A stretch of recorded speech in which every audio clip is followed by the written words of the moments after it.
Now, page number 36, let's try this. Take some sand in a crucible.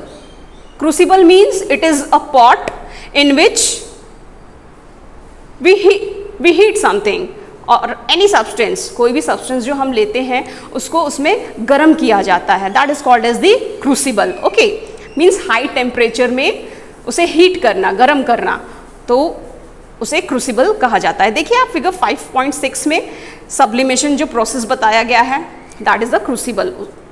Take some sand in a crucible, put a few iodine crystals on it. उसमें आपको crucible में क्या लेना है, कुछ sand. अब आप उसमें क्या डालेंगे, कुछ आयोडीन के क्रिस्टल्स.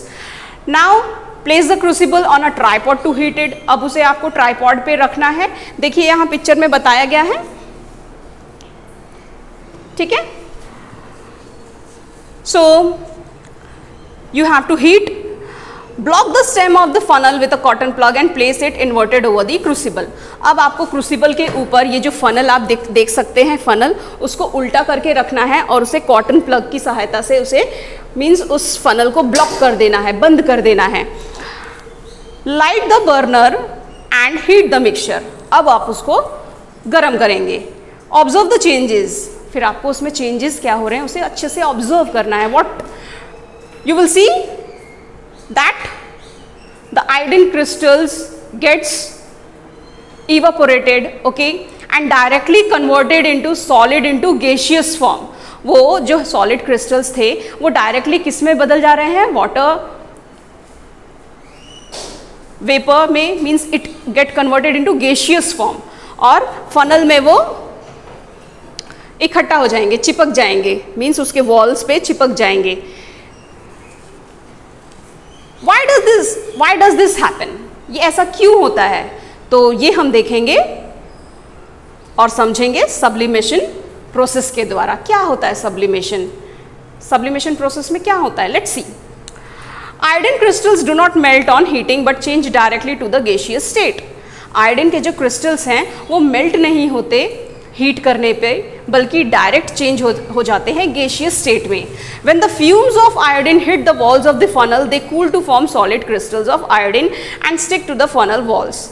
और जब ये आयोडीन के जो क्रिस्टल्स हैं वो फ्यूम्स के फॉर्म में ऊपर उड़ के जाते हैं, तो ऊपर जो फनल का जो पोर्शन है हमने उसको ब्लॉक कर दिया है, ठीक है, तो वो बाहर नहीं निकल पाते, इसीलिए वो वॉल्स में चिपक जाते हैं, ठीक है, forming the solid crystals. Thus on heating, iodine does not melt and change to a liquid. इसीलिए आयोडीन जो है वो हीट करने पर लिक्विड में चेंज नहीं हो रहा, डायरेक्ट गैसियस फॉर्म में चेंज हो रहा है, but directly changes to the gaseous state. The change of a solid substance directly into a gas or vapor without first changing into liquid is called sublimation. Means ऐसा process जिसमें solid जो है directly gaseous में convert होता है, liquid में तब्दील नहीं होता, ऐसे प्रोसेस को मीन्स क्या कहा जाता है, sublimation process. Understood? So here it is the given diagram. This diagram is very important, you have to practice it. Okay, now use your brain power. आपको बताना है on opening a box of camphor. Camphor means कपूर. It smell spreads all around. Why does this happen? आप कपूर की जो डिब्बिया है आप खोलिए, उसकी जो स्मेल है पूरी जगह स्प्रेड हो जाती है. Why does this happen? ऐसा क्यों होता है? क्योंकि उसके जो पार्टिकल्स हैं हवा में, एयर में मिक्स हो जाते हैं. Understood? Now here given, how will you identify the following. यहाँ पर जो पिक्चर्स दी गई है आप उसको कैसे आइडेंटिफाई करेंगे, आपको बताना है. That first is a glass. It is made up of plastic, steel और ग्लास. आपको बताना है ग्लास जो होता है वो किससे बना होता है, प्लास्टिक से, स्टील से या फिर ग्लास. तो ग्लास जो है वो ग्लास से ही बना होता है, क्योंकि ग्लास की प्रॉपर्टी क्या है, वो ट्रांसपेरेंट होता है, मीन्स आर पार देख सकते हैं, है ना, it is transparent. Next is a rod. Rod किससे बनी होती है, आयरन और एल्युमिनियम. आयरन से बनी होती है क्योंकि वो हार्ड होती है. थर्ड, अ डोर. डोर किससे बना होता है, वुडन और glass. So it is made up of wooden. यहाँ पर पिक्चर में देख के आपको बताना है कि पिक्चर में आपको क्या दिख रहा है. डोर जो है किससे बना हुआ है, वुडन, ठीक है, क्योंकि वुडन जो क्या है, ओपेक होता है, जिससे हम आर पार नहीं देख सकते. Now next is a white powder. White powder जो दिखाई दे रहा है, सॉल्ट और चॉक पाउडर, मीन्स आप कैसे बताएंगे? क्योंकि इसकी जो प्रॉपर्टी है उसमें हम देखा जाए तो चॉक पाउडर जो है पानी में अगर उसको घोला जाए तो वो घुलता है क्या? नहीं.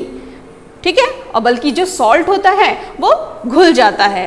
ठीक है. सो ये उसके कंटेंट पे डिपेंड करता है, उसकी प्रॉपर्टी पे. To answer the above question, ऊपर के दिए क्वेश्चंस को आंसर करने के लिए यू कंसिडर देयर प्रॉपर्टीज, हमें उसकी प्रॉपर्टीज पता होनी चाहिए. Example, there transparency, hardness, weight, colour, the sound produced from it, solubility in water, etc. So these are the characteristics that we have to know for answering the above questions. Substances can be identified by studying their properties. Substance को easily classify और identify किया जा सकता है यदि हमें उसकी property पता हो. They can be put to use according to their property, और तब हम उसका यूज कर सकते हैं अगर हमें अच्छे से उसकी प्रॉपर्टी पता हो तो उसके अकॉर्डिंग ही हम यूज करेंगे ना. Let us study the properties of substances in greater detail. So अब हम देखेंगे मीन्स उसकी प्रॉपर्टी ग्रेटर डिटेल तरीके से. ओके, इन सभी की properties. Got it? So now today we had seen up to this only, and we are going to see their properties in detail in our next class. Understood? I hope that you had understood up to this. Got it? Okay students, thank you.